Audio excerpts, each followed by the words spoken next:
Hi, my name is Jennifer Rose and I'm 46 years old. When I was 44, I was diagnosed with severe aortic valve regurgitation, meaning that the blood was not being pumped out of my heart. I'm Alicia Luciani. I lost my mother, Carol Luciani, to heart disease last year at the age of 69. Hi, I'm Lauren Trabeck. I'm 18 years old and I was born with a congenital heart defect called atrial septal defect.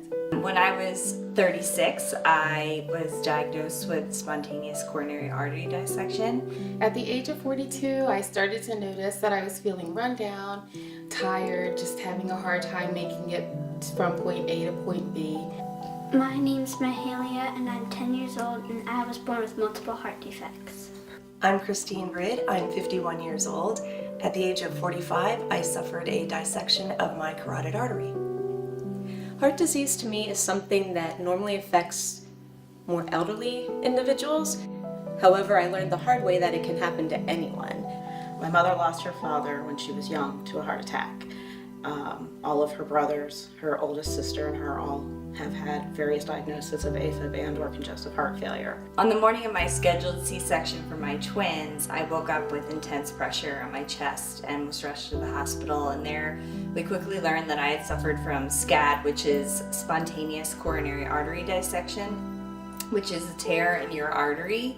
That day I ended up getting 7 stents placed in my heart. I went to the hospital that night and I was admitted to the emergency room. And by the next morning, I was being prepped for a pacemaker. I have an implant in my heart that will be there forever. I had all of the signs and symptoms of having a stroke but was in complete denial. After 10 days, I finally went to the doctor and was diagnosed with a dissected carotid artery along with a pseudoaneurysm and a 100% blockage of my carotid artery.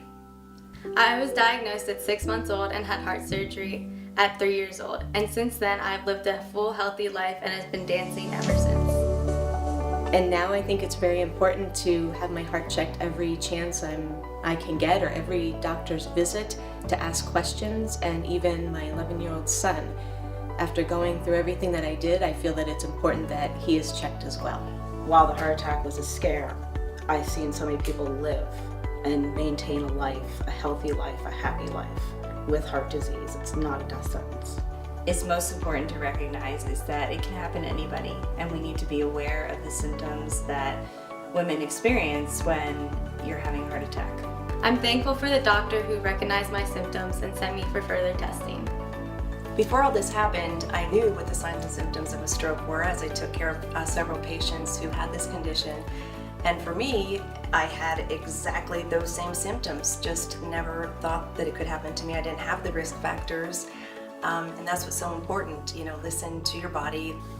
After I had my implant, I can do normal things like play my cello and play my ukulele.